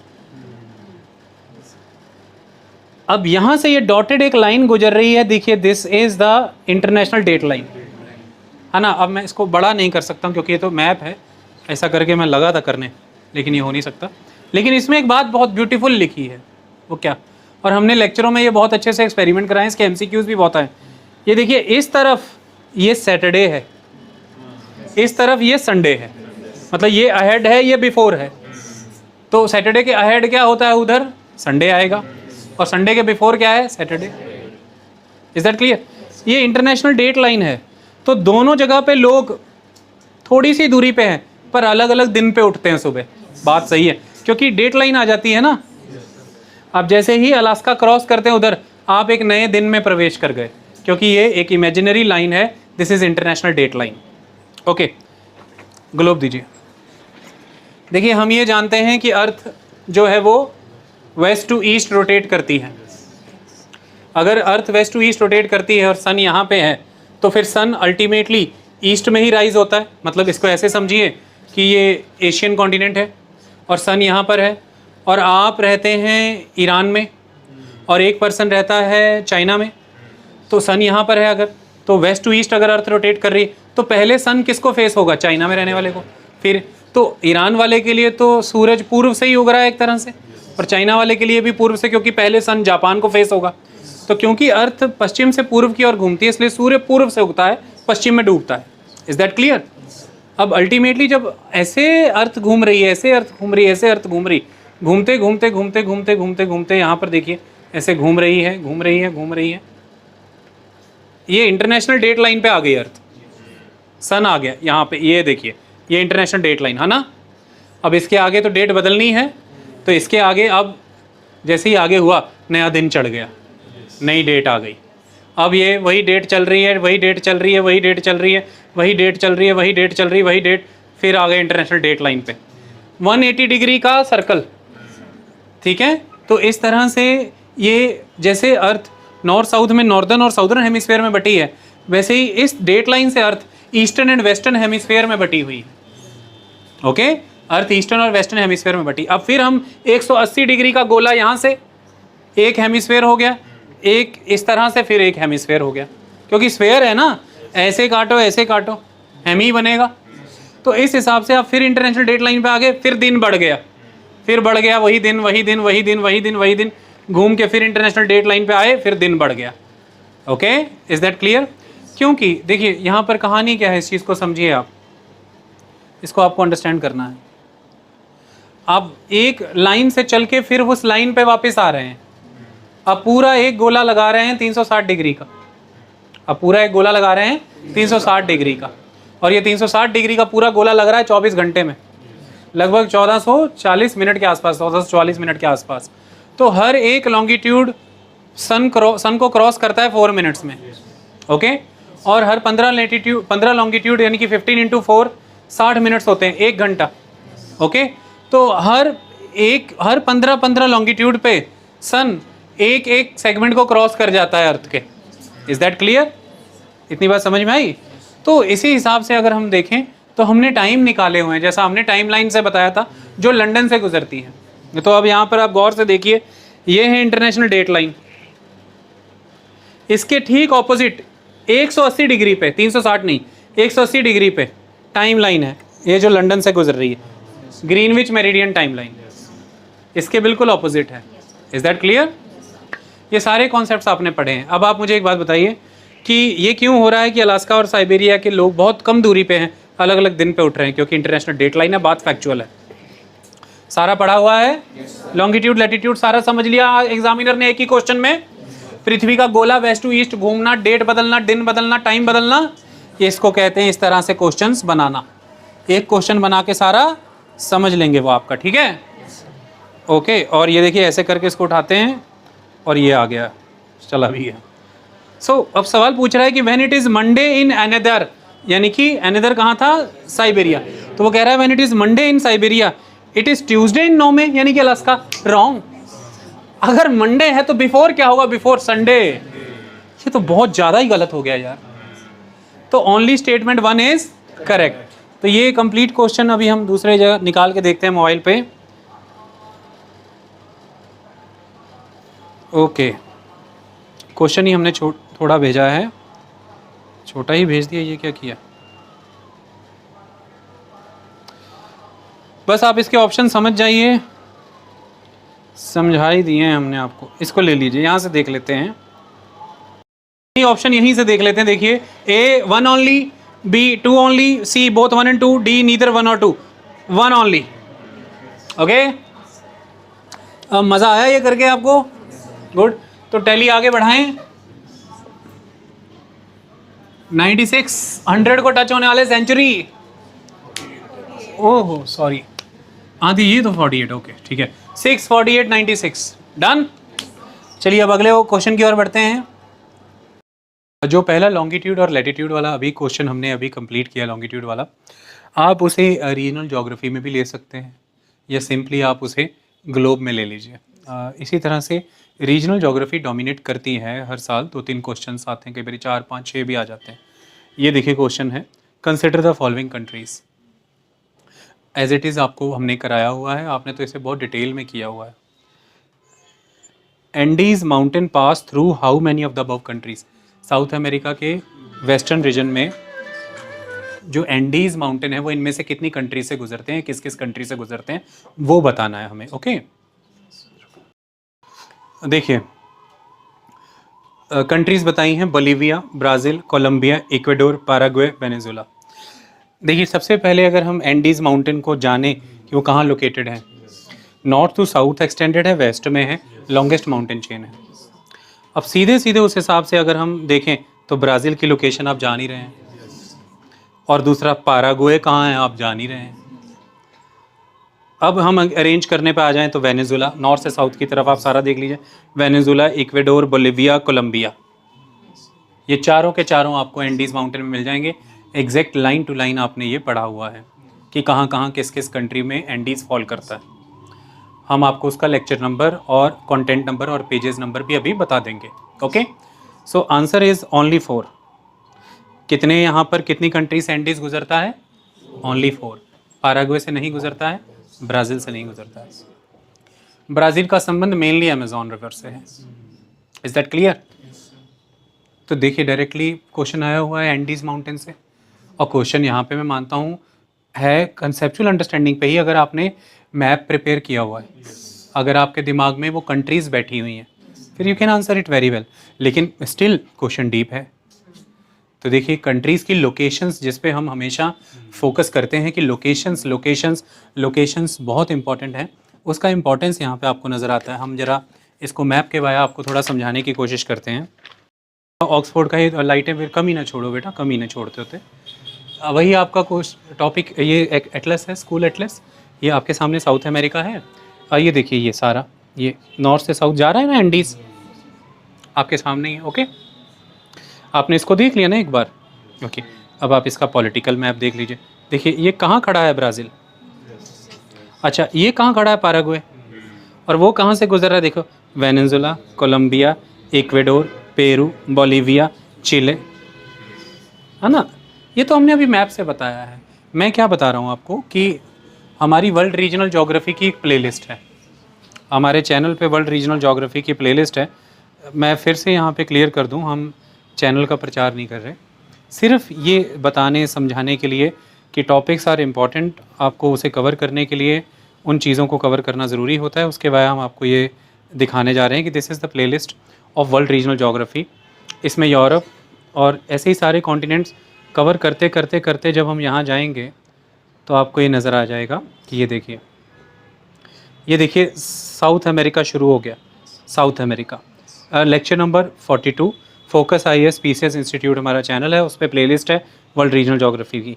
आप इनको कवर करिए, आपको एंडीज़ तो बहुत दूर की बात है, आपको सारी जानकारियाँ मिल जाएंगी। Each and every physical region आप फाइंड आउट कर पाएंगे। इसके अलावा इसके बेस में जो बुक है उस बुक को आप रीड करेंगे तो साफ साफ पर लिखा हुआ है उन कंट्रीज़ में कि कौन सी कंट्री एंडीज़ में इंक्लूडेड नहीं है। मतलब आप वो कंट्री खोलते हैं तो वो कंट्री में साफ लिखा होगा कि this is not included in the Andes. मैं आपको ये भी एक बार ये बताने के लिए कि authenticity of the study materials क्या होती है, I want to show you this, एक चीज़ वो भी हम करना चाहते हैं experiment. Paraguay is located in the mixed mestizo cultural region between Brazil, Argentina and Bolivia. This landlocked country is not located in the Andes. बहुत क्लियर होती है किताब, एग्जामिनर भी जानता है ये बात कि अगर हल्का भी कभी लाइफ में पढ़ा, हल्का भी कर जाएंगे, आंसर दे जाएंगे स्पष्ट। हर जो एंडीज़ में है वो भी इस किताब की पहली दो तीन लाइनों में लिखा है, और जो नहीं है वो भी पहले क्लियर किया हुआ है। और लेक्चर में तो हमने अलग अलग इमेजेस यूज़ करके दिखाया हुआ है, ब्राउन ब्राउन रंग का एंडीज़ सारा, वो आपको बहुत अच्छे से पता चलेगा। Is that clear? Question clear? सिर्फ 4 जो कंट्रीज़ हैं वो कोलंबिया आ रहा है, वेनेजुला आ रहा है, बोलिविया आ रहा है और पेरू था ना, उसमें इक्वेडोर था, इक्वेडोर आ रहा है। ओके, पाराग्वे नहीं आ रहा है, ब्राज़ील नहीं आ रहा है, ठीक है। टैली कितनी होगी अपनी?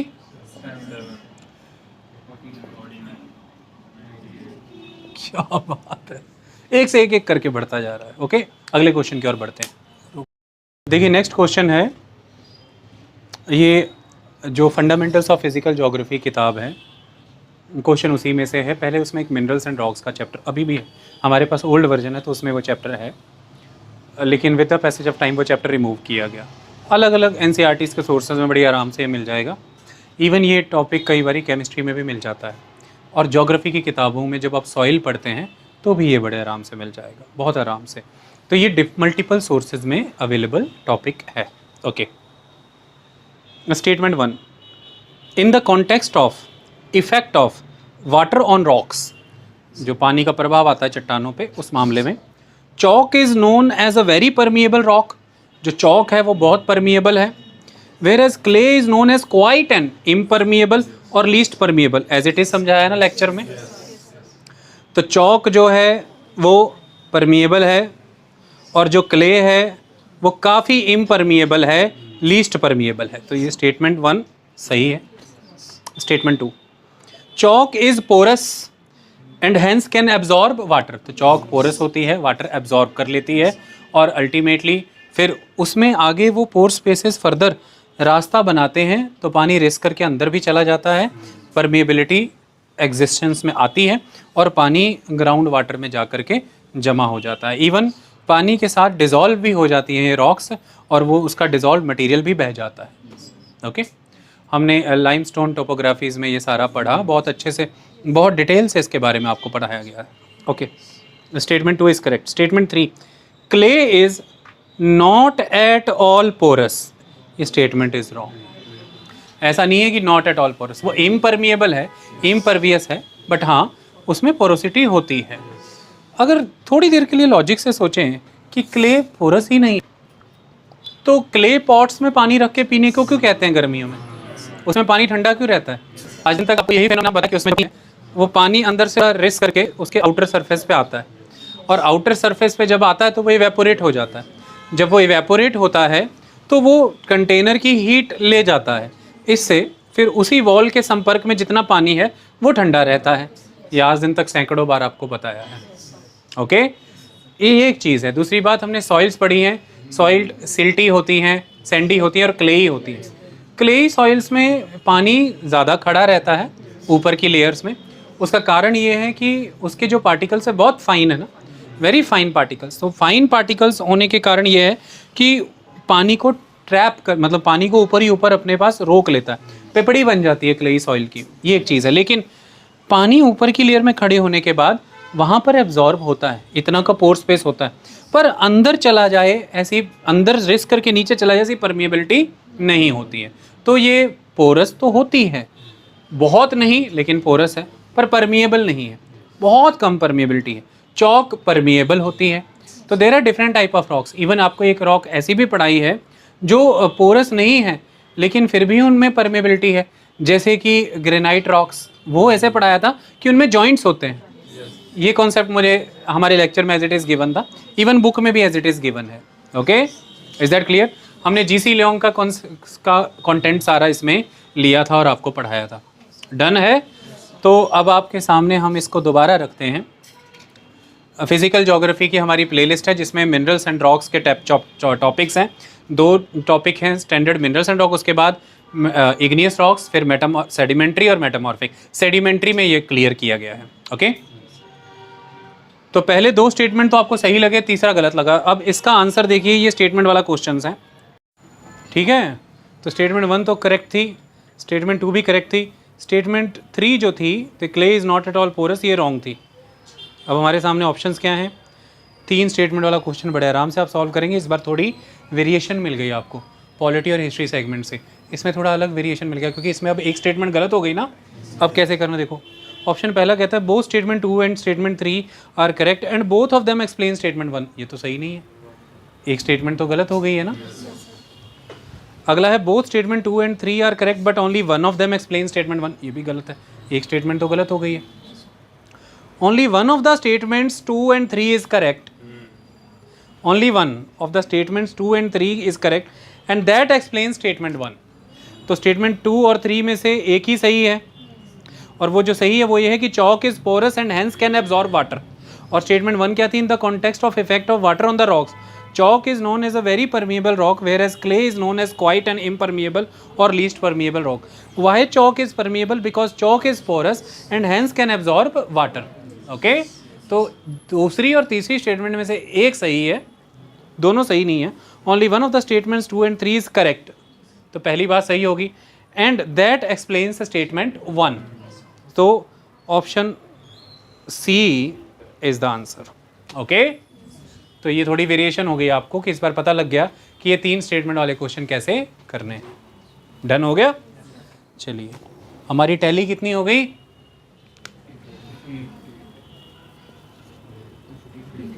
50, हाफ सेंचुरी।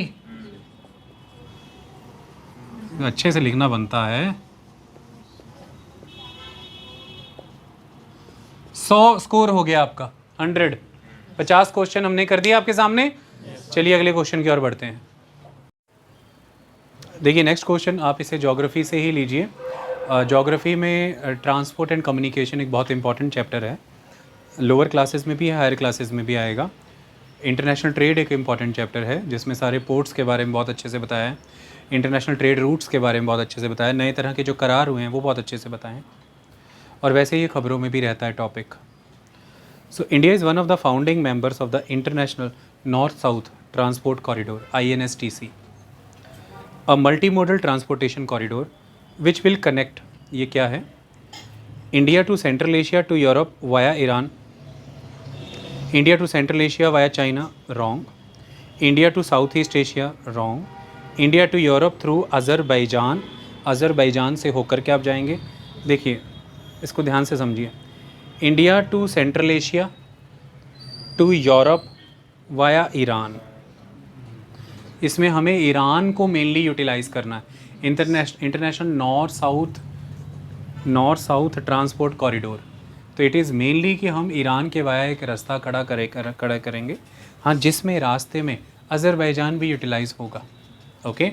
और उसके वाया हम आगे बढ़ जाएंगे, सीधे हम रशिया के वाया यूरोप में एंट्री कर पाएंगे, सीधे we can enter into the Europe, okay. इसके वाया हमारा जो इतना लंबा रास्ता था जो रेड सी के वाया होकर के गुज़रता था, वो सारा रास्ता कट जाएगा, हमें वो डिस्टेंस नहीं ट्रैवल करना पड़ेगा। अगर आप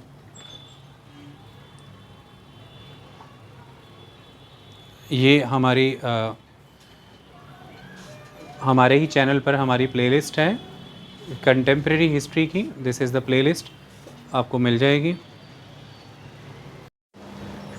this lecture number is 173, India after independence 173, contemporary west Asia Indo Iran Russia case study, India Iran Russia, these are the founding members of the international north south transport corridor. जब आप इसको open करेंगे तो ये देखिए,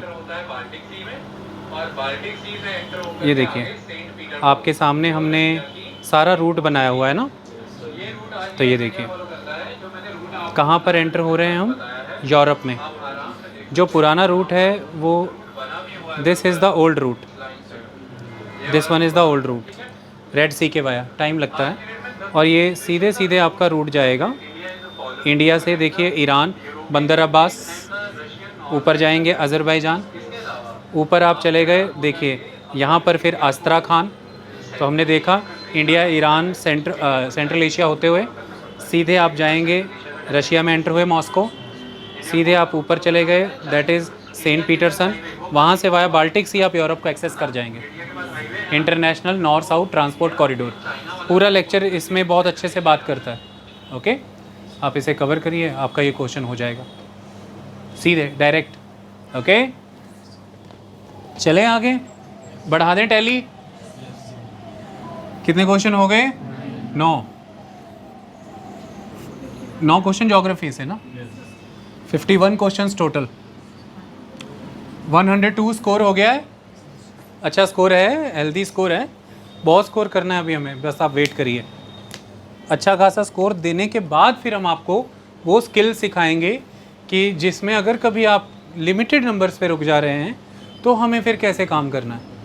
यहाँ पे तो we will give you that much score. अब now we have to go to the another question, okay, this is very important question. ये अब आप इसे साइंस, हमने लिखा था ज्योग्राफी इन्वायरमेंट साइंस, आप इसे साइंस एंड एनवायरनमेंट में कहीं भी लोकेट कर सकते हैं, ठीक है ना। लाइट्स ऑन, बाहर lights, now we have to locate it. Question is consider the following statements. The statement 1 is no virus can survive in Indian waters, sorry ocean waters, no virus can survive in ocean waters, no virus can survive in ocean waters. ये grossly incorrect statement है। अभी जब आप पढ़ेंगे topic, जब मैं NCERT से पढ़ाऊंगा आपको क्लियर है, पहली लाइन ये बात क्लियर कर देती है, वायरस किसी बॉडी को पेनिट्रेट करता है, ख़ास तौर पर शुरुआत में लिखा है कि जैसे बैक्टीरिया को, और बैक्टीरिया वर्ल्ड में widest range of widest range of biospheres में रह सकता है, बायोम्स में रह सकता है। वो हॉट वाटर वेंट्स जो होते हैं पानी के अंदर डीप सी में, वो वहाँ पे भी सर्वाइव करता है, वो कोल्ड वाटर्स में भी सर्वाइव करता है, वो other different type of body range में सर्वाइव करता है। तो जहाँ जहाँ वो जीवित चीज़ जाएगी वहाँ वहाँ उसमें पेनिट्रेट करने वाला वो वायरस जाएगा। बीमारियाँ तो वहाँ भी पड़ेंगी, सागरों में भी तमाम जीवित चीज़ों को बीमारियाँ पकड़ गई हैं, बंद कर दो, है कि नहीं? तो ये this statement is absolutely wrong statement. No virus can infect bacteria. अभी तो बता के हटाऊँ कि पहली वर्ड ये है कि वो बैक्टीरियल बॉडीज़ में एंटर कर जाता है और उनको इफेक्ट करता है। This statement is wrong. Statement 1 is wrong. No virus can change the cellular transcriptional activity in host cell. Virus जब होस्ट सेल में जाता है उसकी ताकत ही ये होती है कि वो होस्ट सेल में जा कर के उस सेल से ताकत लेता है, उसको डिस्टॉर्ट कर देता है, तो उस सेल की वर्किंग को ख़त्म कर देता है। वो सेल जो कमांड्स लेकर के आया है, जो भी उसकी ऑर्डर वर्किंग है, जिस भी वर्किंग के फॉर्मूला के बेसिस पे वो काम कर रहा है, वायरस उसको ख़त्म कर देता है और धीरे धीरे धीरे धीरे होस्ट सेल्स नष्ट हो जाते हैं और वायरस मजबूत होता चला जाता है। तो all the 3 statements are wrong. ये जो सेलुलर बायोलॉजी है ये उसको अल्टर कर देता है, ख़त्म कर देता है, चेंज कर देता है। बैक्टीरियाज में सस्टेन कर सकता है और ओशियन में क्यों नहीं सस्टेन करेगा ये? How many of the above statements are correct? Option D, none. None. आपके बायोलॉजी में टोटल 2 चैप्टर आएंगे जब आप बायोलॉजी पढ़ेंगे। कौन से वो 2 चैप्टर आएंगे मैं आपको बताता हूँ। देखिए, एक आपका चैप्टर आएगा micro organisms friend and foe, एक आपका चैप्टर आएगा why do we fall ill. ये 2 चैप्टर आपको आएंगे अलग अलग क्लासेस में। इनमें जब आप डिटेल में पढ़ोगे वायरस के बारे में, ये सारी बात वहाँ पे स्पष्ट हो जाएगी। मैं आपको अभी स्पष्ट करके बताता हूँ। देखिए, क्लास 8 है, किताब है साइंस की, ओके? भगवान भी नहीं चाहते थे कि वो आए तो मैंने दोबारा वैसा रिपीट ही नहीं किया। ओके, तो चैप्टर है माइक्रो ऑर्गेनिजम्स फ्रेंड एंड फो। हमारे मित्र भी हैं, थोड़े से दुश्मन भी हैं, हमारे बीमार उमूर भी कर देते हैं। क्या लिखा है? Micro organisms are classified into 4 major group, bacteria, fungi, protozoa और algae. Some of these common micro organisms are shown in figure, जो भी है। अच्छा, viruses are also microscopic but are different from other micro organisms. They however reproduce only inside the cells of the host organisms. ये host organism के cell में ही reproduce हो पाते हैं, ओके? उसका सारा माल मत्ता खुद ले लेते हैं, तभी तो आगे बढ़ पाते हैं, उसकी ज़िंदगी नष्ट कर देते हैं। विच में भी है, वो कौन होगा, होस्ट कौन होगा? विच में भी है बैक्टीरिया, प्लांट और animal. Some of the viruses shown in the figure. ये देखिए, वायरस दिखाया गया होगा इसमें, बड़े शैतान टाइप होते हैं कई वायरस। देखिए, वायरस लेवल देखिए, नट बोल्ट जैसा लग रहा है आपके सामने ही है, देखिए, है ना? तो स्पष्ट वो कह रहा है कि no virus can infect bacteria. ये तो पहली ही लाइन कह रहा है कि they reproduce only inside the cells of the host organism which में बी ए बैक्टीरिया, प्लांट और एनिमल। तो वो तो कह रहा था कि बैक्टीरिया में नहीं जाता है, तो बैक्टीरिया में जा। Plant, animal, bacteria, plant, animal, virus किसी को नहीं छोड़ता, और बैक्टीरिया, प्लांट, एनिमल्स तो भरे पड़े हैं सागरों में। वायरस घुस घुस के उनकी ज़िंदगी ख़त्म कर रहा है, वहाँ पे भी बीमारियाँ पड़ रही हैं एक से एक, ओके? मतलब जहाँ पे होस्ट जाएगा बीमारी वहाँ उसके पीछे चली जाएगी, बच नहीं पाओगे। मतलब इतनी बात समझ में आई? और दूसरा ये है कि होस्ट सेल में घुस करके उनकी ट्रांसक्रिप्शनल एक्टिविटी, वो जो पीछे से लेख लिखवा के आए हैं सारा कि कैसे बिहेव करना है, क्या काम कहाँ, इतना ज़्यादा टेंशन मत लिया करो ऐसे ट्रांसक्रिप्ट बातों में, इतने ज़्यादा दिमाग नहीं गवाते होते ज़्यादा। मुद्दे की कहानी ये है कि बस वो लेख, हर किसी ने लेख लिखवाए हैं। पिछले इंसान का बच्चा, इंसानी बच्चा होने के नाते पीछे से DNA के बाद सारा मैसेज लिखा के लाया है कि काम क्या करना है, क्या नहीं करना है। सारी ट्रांसक्रिप्टें बनी हुई हैं। जैसे आप लोग विदेश जाते हैं तो आपकी यहाँ की डिग्रियों की ट्रांसक्रिप्ट बन के उस यूनिवर्सिटी में एंटर हो जाती है ना, बिल्कुल वैसे ही। तो सारा लिखवा करके लाएँ, उसको जा करके तोड़ मरोड़ बिगाड़ देता है, ख़त्म कर देता है और अपने जीवन लायक माहौल बना देता है। मतलब आपके कमरे में घुस करके आपकी की हुई सारी सेटिंग बिगाड़ देता है, अपनी सेटिंग बिगाड़ लेता है। यही तो इसका जीने का अंदाज़ है। है ना, एक तरह से किसी में भी घुस जाता है, उसी से प्राण ले लेता है, उसी से ज़िंदगी लेता है। अब दूसरा चैप्टर आपको दिखाते हैं, वो भी देखिए आप। अब देखिए जो ये आपके सामने जो चैप्टर हमने रखा है, ये चैप्टर 13वां है, why do we fall ill, NCERT किताब का 9th क्लास का चैप्टर है। और उसमें देखिए ये इमेज बहुत इंपॉर्टेंट है। इस इमेज में बताया है कि जो सेल है उसकी इसने गति क्या कर दी है, बुरी हाल कर दी है कि the picture of SARS virus is coming out of the surface of an infected cell. The white scale line represents 500 nanometer, which is half a micrometer, which is 1000 of millimeter. The scale line gives us the idea of, मतलब उसने जिस हिसाब से cell को distort कर दिया है वो सारा इस इमेज में दिखाया गया है कि कम्प्लीटली डिस्टॉर्टेड द सेल, जिस बॉडी में एंटर हुआ उसके सेल्स को नष्ट कर दिया इसने। ओके चलिए अब आगे समझिए सेल्स कैसे बैक्टीरिया से अलग बिहेव करते हैं, उसको बताया गया है। देखिए